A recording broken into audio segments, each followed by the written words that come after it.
you know it's gonna be a dedicated review when I'm dressed up like Jason. So yeah, I bought the NECA Freddy vs. Jason figure, which, if you couldn't tell, it's made by NECA. Now, this is my first NECA figure, and all I heard about from NECA was that they make action figures based on like horror movies, and like they're the only toy company that has license to make toys about the horror horror icons. Like they can make horror figures about Jason, Freddy Krueger, Alien, Predator. You know those. You know those. Yeah, they're basically like the people who are like allowed to do that since they got the rights to make toys about them. And this is my first experience with them. I've seen them a lot on Best Buy shelves and Target, but never have I actually bought one. And I like Freddy vs. Jason. Who doesn't like Freddy vs. Jason? And if you guys want my brief recap of what I think about Freddy vs. Jason, it's a fun versus movie. Not the best versus movie, not the best slasher movie, but it has something for everyone. So yeah, I will review the full movie whenever I get to the point of Freddy vs. Jason when I'm reviewing every single Friday the 13th movie. So yeah. One thing you should know about NECA is that they have they have a cool box art, except for the bottom. Yeah, there's some cool back cover. And one thing you should know about NECA is that they have a Velcro open flap, so where you can see the figure and some art and like some figures they made for the figure.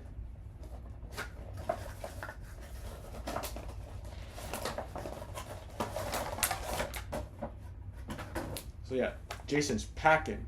We got Jason, normal hockey mask, bloody hockey mask, scratched up hockey mask, two machetes, a bloody one, a clean one, a fire effect for both machetes, and a teddy bear. You know, some people say that teddy bear's from like a deleted scene from Freddy vs. Jason. Some say it's because of a set photo with Ken Kersinger. But I personally think it's from that Freddy vs. Jason vs. Snuggle skit that Mad TV made to, promote the movie. So yeah, let's get this out of the box. So what I have to do is get the feet out.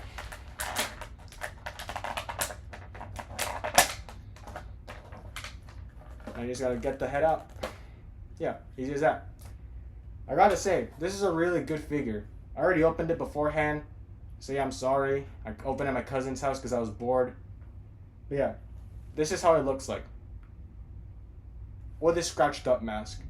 And one thing you should know about NECA is that they're not like Marvel Legends or like any of the other toys. It's because the articulation is so stiff, like I can barely move his knee. So if you're looking for like a very, flexible figure, don't go to NECA. They have like very stiff articulation, and they're made for like more mature and experienced toy collectors like yours truly. So yeah, I really like this Jason. One thing that I don't like about this figure is that they don't have a accessory like Freddy head that Jason can hold on to for like this hand where he can be like holding the Freddy head, because at the end of Freddy vs. Jason, Jason is holding Freddy's head. Yeah, missed opportunity, NECA. And one thing I did figure out was that Jason has a black shirt, which means I probably got the reissue. But if you look at the machete, if you look at the bloody machete, it only has a streak at the end of the machete, which is from the original, not the reissue. So and the production number is 08 something. Okay, I found this on the web for his 08 something. Check it out. Man, Siri responded. Yeah, I'm sorry for that. Siri did something. Anyway, it says the production number for this Jason for the reissue is supposed to be like 080 something, but it's not. It's like N112321, but it's not the reissue nor the original. So I guess it's kind of like a mix of both. If you don't know what I'm talking about, go to the Review Spots video about the reissue. I'll put in a link below and a link in the description. I'll put the link of his video in the description. And this is like the last Jason that I bought in my store, like in a retail. So I'm just gonna put like links below where you can get the figure. So yeah, anyways, back to him. So yeah, this is a really great detail. My only problem with it is that the flesh color looks like the same as his jacket, and that's pretty much it. Like the flesh and the jacket look the same color, so people are gonna get confused. Like that's his skin, and I really like it. As for the machete, you can just like plop this in. Look.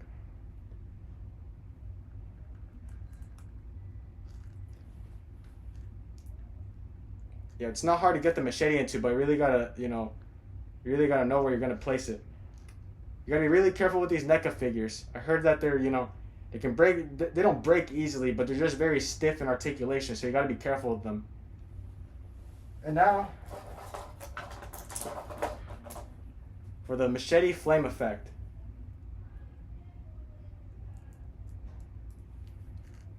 Haha. Look at that.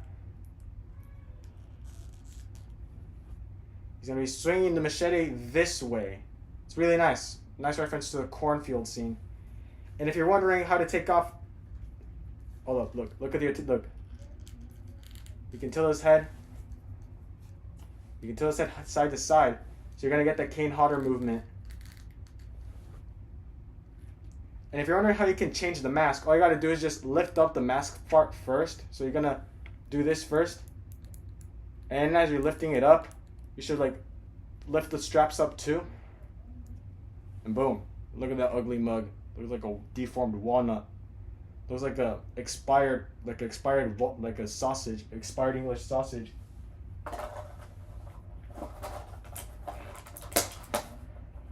And if you want to change the mask to, I don't know, another mask like this bloody mask, to put on the mask, all you got to do is just put the machete, put the mask like on like this,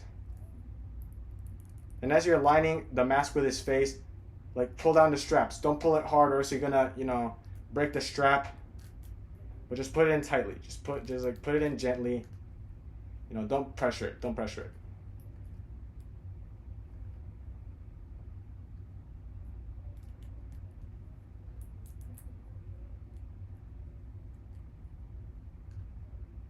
And also that little tuft of hair should tell you when to stop. It's like that little line that shows you like you're done with that with like the left side.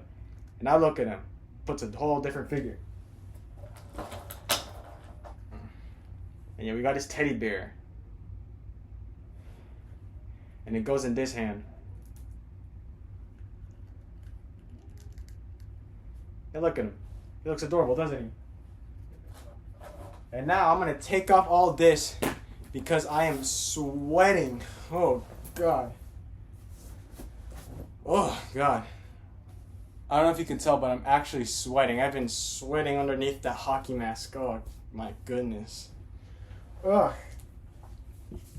Yeah. Now I'm going to go over the details of the figure, not the accessories, no nothing. Just Jason. Let's go over on Jason. So I'm going to take away the cool machete. Where'd the teddy bear go? I'm being serious. Where's the teddy bear? Oh, there. Thought I lost it for a second. Also, yeah, I'm looking at my MacBook because I'm doing the effect.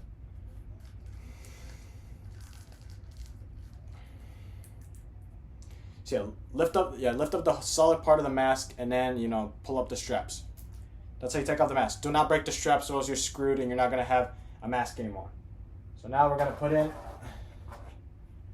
the normal mask, which, like I said, cover the head, pull down the mask and then pull down the straps. And boom, you get Jason with a normal mask. Now, one thing that I do like about this, it is zombie Jason. Part 2, 3, and 4 is just normal Jason as a human being. Then part 5 is like this copycat, and then part 6 through Freddy versus Jason is zombie Jason. So yeah, this is why Jason looks like this, because after part 4 Jason finally dies. But then in part 6, he gets resurrected by Tommy Jarvis accidentally. And then in part 9, Jason goes to hell. It shows at the end credit scene that, Freddy grabs his mask. And there's going to be a future Freddy vs. Jason movie. But we waited 10 years for that. And now it's here. And Jason looks great. My only problem with why am I talking about the film? I'm gonna make a review of the film, but I do like how tattered Jason is. Like, look at the design of his like his shirt. Like, it looks like a potential machete stab. Hold up.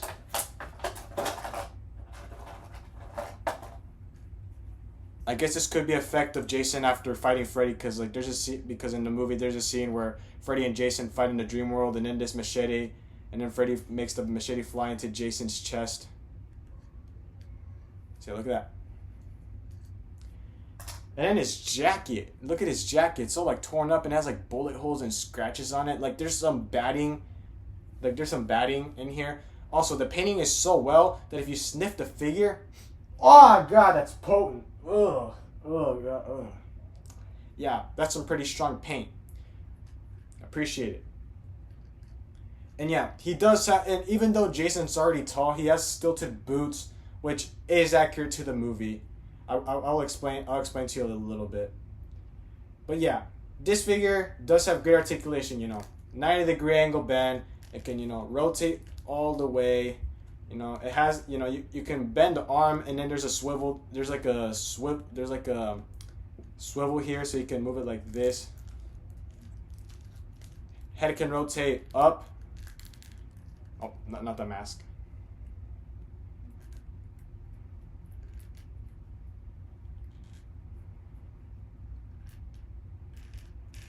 So he can look up. He can look up and he can look down. And like I said already, you can move his head side to side. He has like a little thigh swivel. He's on a ball joint, so you can do this and you can do this to him. Yeah, that's as far as you can, rotate his leg. And now for his boots, you can do an ankle pivot, and it kind of like swivels back to like this. Yeah, posing him is gonna be great. This is not a figure you play with. This is a figure you pose with. I really like that. Now on to why Jason wears boots. It's because Jason's part 6, part 6 through part Jason X actor. His name was Kane Hodder, and before Freddy vs. Jason was like got into production, he promoted the movie, but the studio wanted an emotional, Ronnie Yu, the director of Freddy vs. Jason, said that he wanted his Jason to have emotional eyes behind the mask, and Kane Hodder just wasn't a great fit for him. So it was made by a studio decision, or by Ronnie Yu, to fire Kane Hodder and bring in Ken Kirzinger, who was Kane Hodder's stunt double in his films. And honestly, I gotta say, Ken Kirzinger doesn't make a bad job at being Jason, but I'm not a big fan of his droopy eyes. Look at him.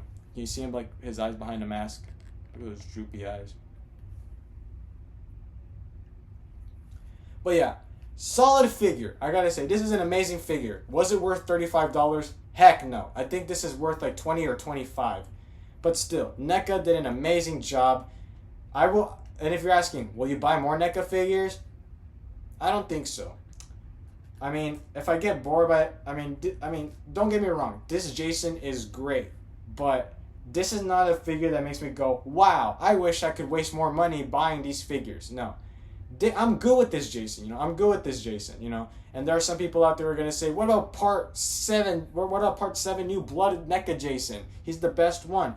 And I do agree, he has more accessories and his face looks freaking amazing.